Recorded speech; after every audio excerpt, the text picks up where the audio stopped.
যে জুলাই নিয়ে রাজনীতি করা, ব্যবসা করা বন্ধ করেন, না হলে আপনাদের ঠিক হবে না। আপনারা জুলাইকে ব্যবহার করছেন আর কিছুই করছেন না।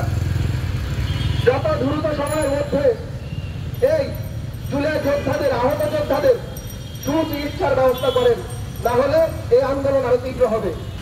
জুলাইয়ের নাম ভাঙিয়ে নতুন রাজনৈতিক বন্দোবস্তের ব্যবস্থা করা হয়, নিজের আখের গোছানোর ব্যবস্থা করা হয়, কারো কারো পিএসের কোটি কোটি টাকার ব্যবস্থা করা হয়। কিন্তু এই জুলাই অভ্যুত্থানে আহত, নিহত আমাদের সহযোদ্ধা, তাদের কোনো ব্যবস্থা হয় না। তাদের ব্যবস্থা হয় না কারণ তারা জুলাই আহত হয়েছে, এরপরে তো তাদের আর কোনো তারা তো ব্যবহারযোগ্য না, তাদের তো কোনো কাজে লাগানো যায় না, তারা তো আহত। তাদের ব্যবহার করা হয় তখনই যখন আপনাদের কোনো রাজনৈতিক প্রোগ্রাম হয়, তাদেরকে আপনার সামনে দাঁড় করিয়ে দেন এবং বলেন এই যে আমাদের আহত যোদ্ধারা, এদের নিয়ে আপনারা রাজনীতি করে যাচ্ছেন।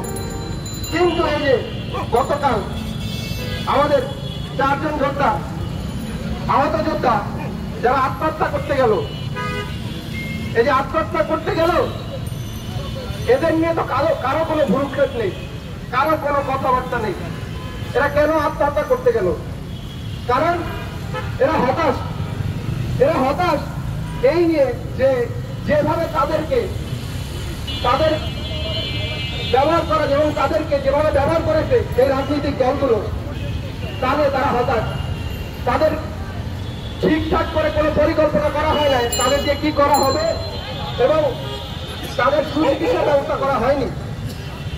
এই যে যারা যে 4 জন আত্মহত্যা করতে গেছে, এদের নিয়ে আগস্টের 13 তারিখে আমাদের এক বড় ভাই, উনি সমন্বয় হতে শুরু করে সবার কাছে গিয়েছে যে ওনাকে নিয়ে কথা বললে, মানে ওদের সুচিকিৎসার ব্যবস্থা করলে ওনারা সুস্থ হতো, ওনারা চোখে দেখতে পেত।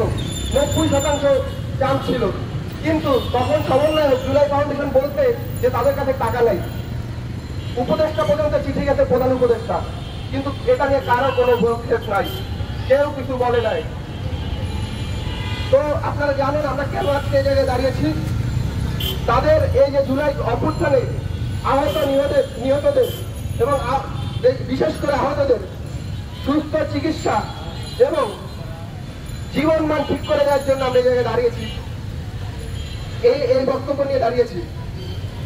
তো আমি এইটাই বলতে চাই যে জুলাই নিয়ে রাজনীতি করা, ব্যবসা করা বন্ধ করেন, না হলে আপনাদের ঠিক হবে না। আপনারা জুলাইকে ব্যবহার করছেন আর কিছুই করছেন না। যত দ্রুত সময়ের মধ্যে এই জুলাই যোদ্ধাদের, আহত যোদ্ধাদের সুচিকিৎসার ব্যবস্থা করেন, না হলে এই আন্দোলন আরো তীব্র হবে।